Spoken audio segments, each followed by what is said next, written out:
Hi friends, நல்ல இன்ஸ்டன்ட்டா செய்யக்கூடிய eggless plum cake ரொம்ப மாய்ஸ்டா சூப்பரா இருக்கும். கண்டிப்பா ட்ரை பண்ணி பாருங்க. இதுல வந்து எக்லெஸ்னே யாருமே சொல்ல மாட்டாங்க. அந்த அளவுக்கு ஸ்பாஞ்சியா சூப்பரா இருக்கும். இப்போ நான் தேவையான பொருட்கள் என்னென்னு பார்த்தலாமா. ஒரு 1/4 கப் அளவுக்கு சுகர் எடுத்துக்கிறேன்.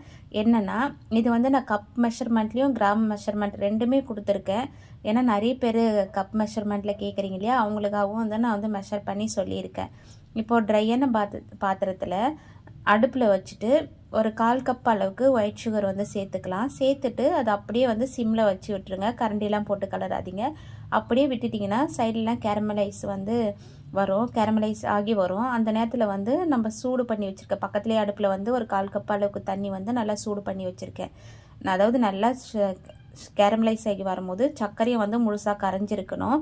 அதுக்கப்புறம் தான் வந்து நம்ம இந்த தண்ணி சேர்த்து வந்து நல்லா கொதிக்க வைக்கணும். இந்த மாதிரி நல்லா ஒரு கொதி வந்ததுக்கப்புறம் இது கூட வந்து நம்ம எடுத்து வச்சுருக்கோம் இல்லையா, ட்ரை ஃப்ரூட்ஸ் நட்ஸ் எல்லாத்தையும் வந்து இது கூட சேர்த்துக்குங்க. சேர்த்துட்டு அடுப்பு வந்து சிம் டு மீடியம் ஃப்ளேம்லேயே வச்சுக்கோங்க. அப்போ தான் இந்த ட்ரை ஃப்ரூட்ஸ் நட்ஸ்லாம் வந்து நல்லா சாஃப்டாக வெந்து கிடைக்கும். சாப்பிடும் போது சூப்பராக இருக்கும். இது கூட வந்து 1 டீஸ்பூன் அளவுக்கு ஸ்ட்ராபெரி க்ரஷ், அப்படி இல்லைன்னா அந்த ஃப்ரூட் ஜாம் இருக்கும் இல்லையா, அது வந்து நம்ம 1 டீஸ்பூன் அளவுக்கு சேர்த்தாவே போதும். சேர்த்துட்டு இதை நல்லா மிக்ஸ் பண்ணிவிட்டு இது கூட வந்து ஆரஞ்சோட தோல் வந்துட்டு நம்ம அந்த ஒயிட் இல்லாமல் நல்லா சீவி வச்சுக்கிட்டோம்னா அது ஒரு 1/2 டீஸ்பூன் அளவுக்கு இந்த ஸ்டேஜில் வந்து சேர்த்துக்கலாம். அது கூட வந்து ஒரு 1/2 டீஸ்பூன் அளவுக்கு ட்ரை ஜிஞ்சர் பவுடர் வந்து நம்ம சேர்க்கணும். இது வந்து 1 டீஸ்பூன் வராது, 1/2 டீஸ்பூன் சேர்த்தாவே போதும். அதுக்கப்புறம் வந்து இது வந்து நல்லா இந்த ஜூஸியாக இருக்கும் போதே அடுப்பு ஆஃப் பண்ணிவிட்டு நம்ம நல்லா ஆற வச்சதுக்கப்புறம் இந்த மாதிரி வந்து கொஞ்சம் திக்காக ஆரம்பிக்கும். நம்ம அடுப்பில் இருக்கும்போதே ரொம்ப ட்ரையாக அந்த திக்காக இது பண்ணிட்டோம்னா நம்ம வெளியே ஆற வச்சதுக்கப்புறம் ரொம்ப கட்டியாயிடும். அதை உதிர்த்து எடுக்கவே முடியாது. அதனால் வந்து கொஞ்சம் சாஃப்டாக ஜூஸியாக இருக்கும் போதே அடுப்பு ஆஃப் பண்ணிவிடுங்க.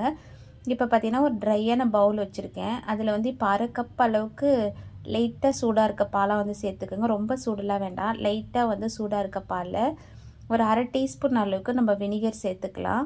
வினிகர் சேர்த்து நல்லா மிக்ஸ் பண்ணி விட்டுட்டு இது கூட வந்து நான் ப்ரௌன் சுகர் தான் சேர்க்க போகிறேன். இதில் என்ன ஸ்பெஷல்னால், நான் எப்போவுமே கேரமல் கலர் சேர்ப்பேன் இல்லையா, அது சேர்க்காம தான் இதுக்கு சொல்லியிருக்கேன். அதனால இதில் வந்து ஒரு பொருள் வந்து சேர்த்துருக்கேன். அது என்னென்னா வீடியோவை ஸ்கிப் பண்ணாமல் பார்த்தீங்கன்னா உங்களுக்கு தெரியும். இப்போ இதை வந்து நல்லா மிக்ஸ் பண்ணி விட்டுட்டு இது கூட சேர்க்க வேண்டிய எசன்ஸ் என்னன்னு பார்த்தீங்கன்னா சைட்லேயே கொடுத்துருப்பேன். 1/2 டீஸ்பூன் அளவுக்கு வெனிலா எசன்ஸ், 1/2 டீஸ்பூன் அளவுக்கு ப்ளம் எசன்ஸ், ஒரு 1/4 ஸ்பூன் இருக்கு இல்லையா, அதில் பாதி அளவுக்கு ஸ்வீட் ஆரஞ்சு எசன்ஸ், அதே மாதிரி பைனாப்பிள் எசன்ஸும் சேர்த்துக்குங்க. ரொம்ப அதிகமாக சேர்க்கக்கூடாது, நம்ம எக்லெஸ் தான், அந்த அளவுக்கு அதிகமாக வந்து எசன்ஸ் வந்து தேவைப்படாது. இப்போ வந்து ப்ரௌன் சுகர் வந்து 1/2 கப் அளவுக்கு எடுத்துக்கலாம். இதுக்கு வந்து ப்ரௌன் சுகர் போடும் போது அந்த கலர் வந்து சூப்பராக வந்து வரும். அதேமாதிரி டேஸ்ட்டும் நல்லாயிருக்கும். ப்ரௌன் சுகர் வந்து ஒரு 1/2 கப் அளவுக்கு சேர்த்துட்டு நல்லா வந்து மிக்ஸ் பண்ணி எடுத்துக்கோங்க. இதில் முக்கியமான ஸ்டெப்பே வந்து இந்த சக்கரை வந்து முழுசாக கரையணும். அந்த பாலோட நல்லா கரைஞ்சி வரணும். சப்போஸ் நம்மளுக்கு கரையிலன்னா என்னென்ன ஆகுன்ட்டு நான் நிறைய வீடியோவில் சொல்லியிருக்கேன். ரொம்ப மாய்ஸ்டாக இருக்கும், கட் பண்ண முடியாது, பிசுப்பாக இருக்கும். அதனால் சக்கரை நல்லா கரைஞ்சதுக்கப்புறம் இது கூட வந்து ஒரு 1/4 கப் அளவுக்கு ஆயில் சேர்த்துக்கோங்க. சேர்த்துட்டு எல்லாம் நல்லா மிக்ஸ் ஆகி வர மாதிரி நல்லா மிக்ஸ் பண்ணி விட்டுக்கோங்க. அதுக்கப்புறம் வந்து நம்ம மைதா மாவு எடுத்து வச்சுருக்கு இல்லையா, அதில் ஒரு முக்கியமான பொருள் என்னன்னு சொல்லியிருக்கேன். நிறைய பேர் இந்த எக்லெஸ் கேக்கு ரெசிபி கேட்டிருந்தீங்க. தயவு செஞ்சு வீடியோ வந்து முழுசாக பார்த்துட்டு ட்ரை பண்ணுங்கள். வீடியோவில் சொல்லியிருக்கே தயவு செஞ்சு வந்து கமெண்ட் பாக்ஸில் கேட்காதீங்க. இப்போ இதில் என்னென்ன எடுத்து வச்சுருக்கேன்னா 1 கப் அளவுக்கு மைதா மாவு, 1 டீஸ்பூன் அளவுக்கு பேக்கிங் பவுடர், 1/2 டீஸ்பூன் அளவுக்கு பேக்கிங் சோடா, 1 பிஞ்ச் அளவுக்கு சால்ட்டு, 1/4 டீஸ்பூன் அளவுக்கு கரம் மசாலா. இதில் முக்கியமான ஒரு பொருள் சொல்லியிருந்தேன் இல்லையா அந்த கலருக்காக, அது வந்து 1 டீஸ்பூன் அளவுக்கு கொக்கோ பவுடர். இதில் பார்த்தீங்கன்னா டார்க் கொக்கோ பவுடர் இருந்ததுன்னா 1 டீஸ்பூன் சேர்த்துக்கோங்க. லைட் கொக்கோ பவுடராக இருந்தால் ஒரு 2 டீஸ்பூன் அளவு கூட சேர்த்துக்கோங்க. எல்லாத்தையும் சேர்த்துட்டு நல்லா ஒரு 2 தடவை ஜலிச்சிடுங்க. ஜலிச்சுட்டு அதுக்கப்புறம் வந்து இதில் வந்து நம்ம ஒரு கொஞ்சம் கொஞ்சமாக சேர்த்து மிக்ஸ் பண்ணிக்கோங்க. இதில் நான் சொல்லியிருக்க அளவில் கிராமில் எடுத்தாலும் சரி, அதே மாதிரி கப்பில் எடுத்தாலும் சரி ஒரே மாதிரி தான் கிடைக்கும். அதனால் பயப்படாமல் கப்பில் செய்கிறவங்களும் செய்யலாம், இல்லை கிராமில் அளந்து தான் நீங்கள் செய்ய போகிறீங்கன்னா அதுலேயும் எடுத்து சூப்பராக செய்யலாம். கரெக்டாக வரும். உண்மையாகவே இது வந்து எக்லெஸ்னால் யாரும் நம்பவே மாட்டாங்க, அந்த அளவுக்கு சூப்பராக ஸ்பான்ச்சியாக கிடச்சிருந்தது. இப்போ இதை வந்து கொஞ்சம் கொஞ்சமாக சேர்த்துட்டு நல்லா வந்து மிக்ஸ் பண்ணி விட்டுக்கலாம். இதில் வந்து நான் அடுத்தது எக் ரெசிபி செய்ய போகிறதுனால இது எதுக்கு தனியாக விஸ்க்குன்னு சொல்லிட்டு நான் இதிலே மிக்ஸ் பண்ணிகிட்டு இருக்கேன். இப்போ பார்த்தீங்கன்னா நல்லா மிக்ஸ் பண்ணி விட்டுட்டு ஸ்பேச்சுலாவை எடுத்து சைடில் இருக்க ஃப்ளார்லாம் வந்து நல்லா வந்து கட் அண்ட் ஃபோல்டு மெத்தடில் நல்லா மிக்ஸ் பண்ணி எடுத்துக்குங்க. இப்போ நான் எடுத்து வச்சுருக்கேன் இல்லையா, ட்ரை ஃப்ரூட்ஸ்லாம் நல்லா வேக வச்சு எடுத்து வச்சுருக்கேன் இல்லையா, அந்த மாதிரிலாம் உங்களுக்கு பிடிக்கலைன்னா நம்ம இன்ஸ்டன்ட் மெத்தடில் போட்டிருப்போம் இல்லையா, அந்த மாதிரி கூட நம்ம அப்படியே வந்து ஃப்ரெஷ்ஷாக வந்து இதில் கூட சேர்த்துக்கலாம். அப்படி இல்லைன்னா நம்ம இந்த மாதிரி நல்லா வந்து கேரமல் பண்ணிவிட்டு அது கூட வேக வச்சு செய்யும் போது நீங்கள் அன்னைக்கு செஞ்சு அன்றைக்கே சேர்த்துடாதீங்க. இது கூட ஒரு நாளுக்கு முன்னாடியே வந்து செஞ்சுட்டு அதுக்கப்புறம் மறுநாள் வந்து சேர்த்திங்கன்னா சூப்பராக இருக்கும், டேஸ்ட் வந்து சூப்பராக இருக்கும். அப்படி இல்லைன்னா ஒரு 1 வீக் கழிச்சு கூட நம்ம கொஞ்சம் சேர்த்து செய்யும் போது இன்னும் டேஸ்ட் வந்து சூப்பராக இருக்கும். அதாவது எந்த அளவுக்கு நம்ம வேக வச்ச ஃப்ரூட்ஸ்லாம் வந்து நல்லா ஊறி வருதோ அந்த அளவுக்கு டேஸ்ட் வந்து இன்னும் எக்ஸ்ட்ரா தான் கிடைக்கும். பார்த்தீங்கன்னா தெரியும், நான் கரெக்டான ஸ்டேஜில் எடுத்தனால இந்த அளவுக்கு சாஃப்டாக இருக்குது. இது கூட வந்து ஒரு டேபிள் ஸ்பூன் அளவுக்கு மைதா மாவு எடுத்து வச்சுருக்கேன். அதை வந்து இது கூட சேர்த்துட்டு லைட்டாக மிக்ஸ் பண்ணி விட்டுக்குங்க. இது வந்து பேட்டர் வந்து திக்காக இருந்ததுன்னா நம்ம இதை கூட சேர்க்க வேண்டியதில்லை. சப்போஸ் பிகினர்ஸாக இருக்கீங்கன்னா இதில் வந்து மைதா மாவு சேர்க்கும் போது அந்த ஃப்ரூட்ஸ் எல்லாம் வந்து அடியில் போய் தங்காது. நம்ம வேக வச்சு சேர்த்ததுனால அது நம்ம சாப்பிடும் போது நடுவில் வந்து அதிகமாக வந்து கடிப்படாது, சாப்பிட்றதுக்கு நல்லாவே இருக்கும். அதே மாதிரி நம்ம உலர் திராட்சைலாம் எடுத்துருக்கோம் இல்லையா, அதில் வந்து சீட்லெஸ்லாம் சேர்த்தோம்னா நல்லாயிருக்கும் சாப்பிட்றதுக்கு. சீடோடு இருந்ததுன்னா அங்கங்கே அதை கடித்து சாப்பிட்ற மாதிரி இருக்கும், நல்லா தான் இருக்கும், ஆனால் அதை கடித்து சாப்பிட்ற மாதிரி தான் இருக்கும். இப்போ வந்து நம்ம இதை வந்து மிக்ஸ் பண்ணி வச்சுருக்கிறது இந்த பேட்டர் கூட சேர்த்துட்டு எல்லா மாவு கூடயும் நல்லா மிக்ஸ் ஆகி வர மாதிரி நல்லா மிக்ஸ் பண்ணி எடுத்துக்கோங்க.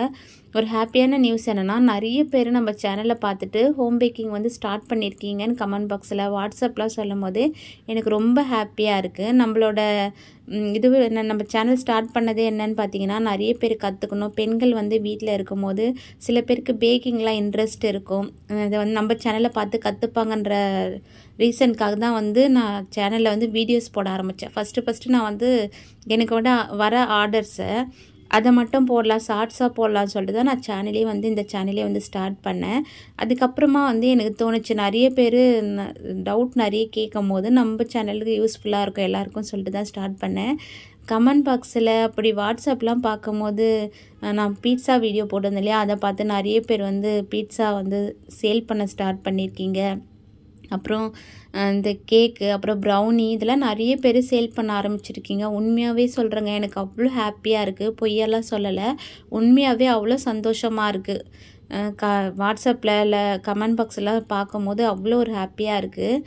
இப்போ பார்த்திங்கன்னா சூப்பராக வந்து நம்ம பேட்டரை ரெடி பண்ணிவிட்டு 6 இன்ச்சு டின்னு வந்து நான் எடுத்திருக்கேன், ரவுண்டு டின்னு. அதில் வந்து நம்ம பேட்டரை போட்டுட்டு டேப்லாம் பண்ண வேண்டியதில்லை, அப்படியே வந்து ஈவன் பண்ணி விட்டுட்டு மேலே வந்து நம்மளுக்கு எவ்வளோ நட்ஸு ட்ரை ஃப்ரூட்ஸ் எல்லாம் தேவையோ அது எல்லாத்தையும் நம்ம வந்து மேலே வந்து டாப்பிங்ஸாக போட்டுக்கலாம். ப்ளம் கேக்கை பொறுத்த வரைக்கும் பேக் பண்ணிவிட்டு இதை அன்றைக்கே வந்து சாப்பிட்றாதீங்க. ஒரு நெக்ஸ்ட் டே அப்படின்னா ஒரு 2 டேஸ் கழித்து கூட சாப்பிடுங்க. அப்போ தான் அதில் எல்லாமே வந்து சேர்ந்து நம்மளுக்கு அந்த ப்ளம் கேக்கோட ஒரிஜினல் டேஸ்ட் வந்து கிடைக்கும் நம்மளுக்கு.